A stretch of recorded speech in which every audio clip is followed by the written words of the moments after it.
रात का छलावा। एक सुनसान जंगल से होते हुए एक बस निकल रही थी। रात का समय था, बारिश भी हो रही थी। बारिश की वजह से बस के यात्री और ड्राइवर एक चाय की दुकान पर रुकने का फैसला करते हैं। वे सभी आकर चाय की टपरी पर बैठ जाते हैं। बस में से ड्राइवर रामू, यात्री मोहन और लखन थे। राम कहता है, लगता है आज हमें यहीं रुकना पड़ेगा, क्योंकि ऐसी बारिश में हम सफर नहीं कर पाएंगे। मोहन कहता है, हाँ राम, तुम सही कह रहे हो। आज तो हमें यहीं पर रात काटनी होगी, पर कुछ तो मजेदार होना चाहिए जिससे कि रात का मजा आ जाए। लखन कहता है, हाँ हाँ भाई, सही कह रहे हो। कुछ तो मजेदार होना चाहिए जिससे कि रात भारी ना लगे। रामू काका चाय वाले से कहते हैं, अरे भाई सुनो जरा, हम सभी के लिए चाय तो लाओ। राम कहता है, हाँ मुझे पता है कि हमें क्या करना है, रात काटने के लिए। मोहन कहता है, क्या भाई, जल्दी बता। राम कहने वाला होता है, तभी लगन का पास में ही रखा फोन बजता है। मोहन कहता है, रुको भाई, मेरा फोन आ रहा है, घर से मुझे बात करने दो।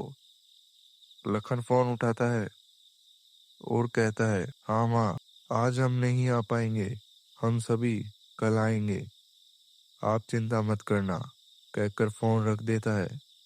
राम फिर से कहता है, हाँ तो भाई, मैं ये कह रहा था कि क्यों ना हम अपने जीवन में हुए कुछ छलावे घटनाओं के बारे में बात करें।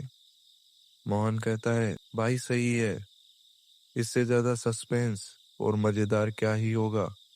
लखन कहता है, भाइयों, मुझे लगता है हम सभी में से ज्यादा घटनाएं रामू काका के जीवन में हुई होगी, क्योंकि उनकी उम्र हम सभी से ज्यादा है।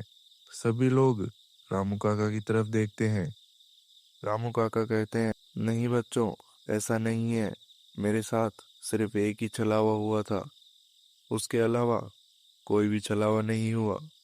राम कहता है, हाँ काका, बताइए ना, क्या हुआ था आपके साथ।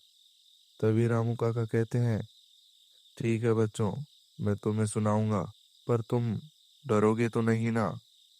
लखन कहता है, नहीं नहीं काका, आप चिंता मत करिए, हम सभी को डर नहीं लगेगा।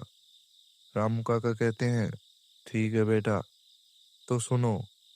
जब मैं जवान था, एक बार अपनी बस को बस स्टॉप पे खड़ी कर अपने घर की तरफ चल रहा था। रात का समय था, आसमान में पूरा चांद, पूर्णिमा की रात, और एक अजीब तरह का डर मन में अंदर था। मैंने धीरे धीरे अपने कदम बढ़ा रहा था, और फिर वही हुआ जिसका मुझे डर था। मैं रास्ते पर चल रहा था कि तभी एक लड़की मेरे सामने आती है। वह मेरी तरफ बढ़ रही थी।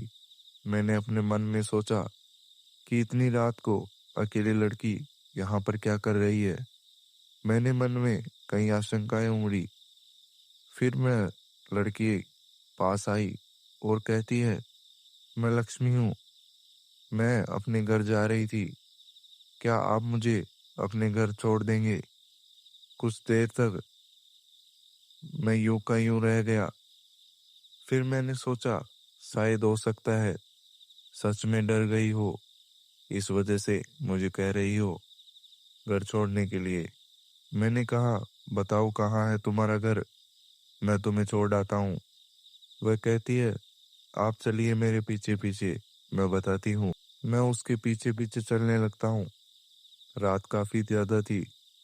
वह मुझे एक जंगल की तरफ ले गई और एक पेड़ के नीचे खड़ी होती है। मैंने उससे कहा, लक्ष्मी, बताओ कहाँ है तुम्हारा घर। वह कहती है, यही पेड़ मेरा घर है, मैं इसी पेड़ पर रहती हूँ। मैंने कहा, क्या मतलब। क्या कह रही हो? मैं कुछ समझ नहीं पा रहा हूँ। वह मुझसे कहती है, रुको, अभी मैं तुम्हें समझाऊंगी। और फिर बिजलियां कड़कती है, अजीब अजीब आवाजें आती है। मुझे कुछ भी समझ नहीं आ रहा था। तभी वह लड़की एक चुड़ैल के रूप में बदल जाती है। मैंने उसे देखकर डर जाता हूँ। मेरी हृदय की धड़कनें तेज होने लगती है। मुझे कुछ भी समझ नहीं पा रहा था, और मैंने जैसे जैसे करके वहां से भागा। वह चुड़ैल मेरे पीछे आती है और कहती है, रुको रामू, क्या तुम औरों की तरह मेरा दर्द नहीं समझ रहे हो? मैं तुम्हें भागने नहीं दूंगी। फिर मैं वहां से जैसे तैसे करके जान बचा के भागा और अपने घर आकर चैन की सांस ली। राम कहता है, रामू काका, क्या फिर कभी वो लड़की आपको दोबारा मिली? रामू काका कहते हैं, नहीं बच्चों, उस दिन के बाद वो छलावा मुझे दोबारा कभी नहीं मिला।